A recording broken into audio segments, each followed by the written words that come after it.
Hello, wives and future wives, and also lovers. If you are in my Facebook group, welcome to another Wife Side video.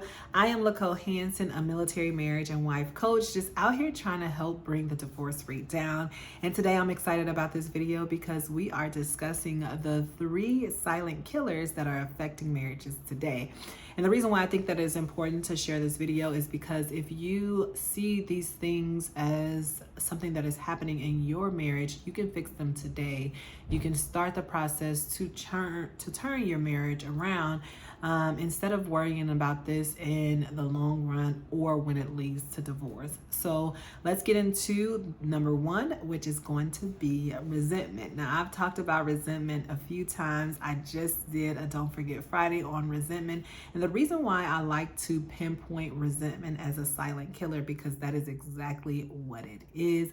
It attacks when you don't even know that it's attacking. You may be trying to act a certain type of way, be a certain type of way with your spouse, but because there is some hurt that has happened in the past or recently, you have built up a level of resentment. So resentment to me is like one of those major bugs, right?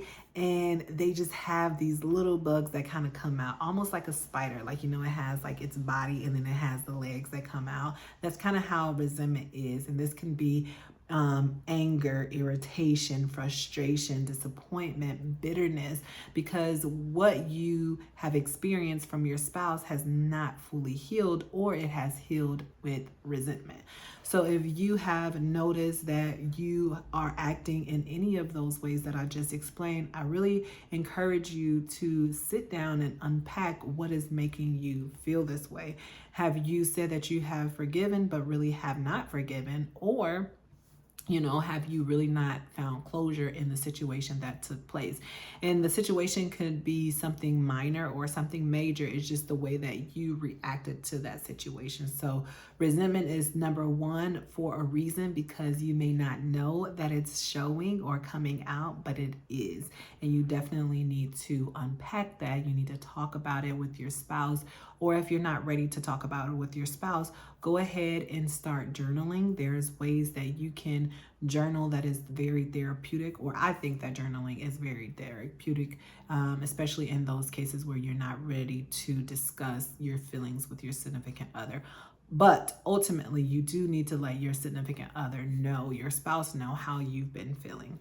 Number 2 is going to be going through the motion of being married. And I feel like this is something that we kind of all can get caught up into, just because our routine, I just did a video about just going through the motions. Our routine, if we have a routine and we don't ever break out of that routine, then that can make us just kind of live in the moment of like, okay, I just have to do this because this is what is required of me, and not stepping outside and experiencing something more with your spouse. And I think that is very important, that as you look back or you reflect on the months or the years or the weeks, that have you done something with your spouse that has changed up your routine, right? Have you surprised them with something? Have you done that, gone out on a date night, something that you probably don't do often? I definitely encourage you to break your routine so that you're not just going through the motion.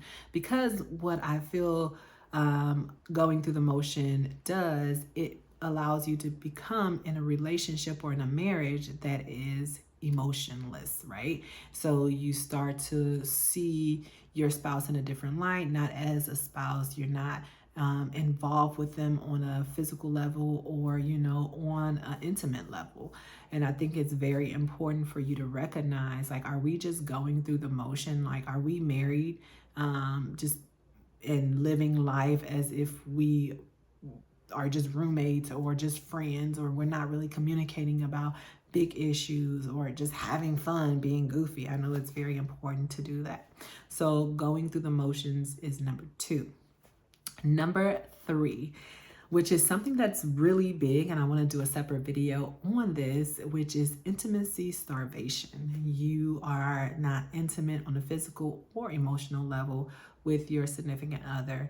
And I think that because the first 2 happens, then the last one actually starts to take in effect, right? So the resentment and then just going through the motion, and which leads to intimacy starvation. And I think that is very important that you are intimate with your spouse, not just on a physical level, but also on an emotional level, because it just creates this bond that you have with your spouse that you shouldn't you shouldn't have with anyone else, right?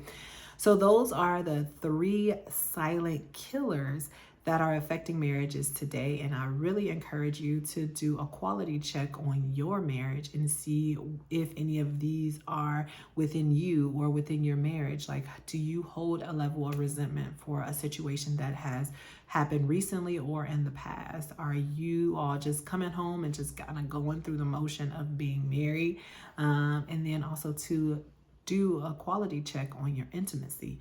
Is intimacy something that is frequent, and or is it something that you kind of have just allowed to wash away in the wind? Again, I am Laco Hansen, a military marriage and wife coach, just really here to help you in your marriage strive or thrive. And if you are interested in any of my services, please don't hesitate to look in the description box and sign up for a free consultation with me, and we can go from there. Until next time, BYE.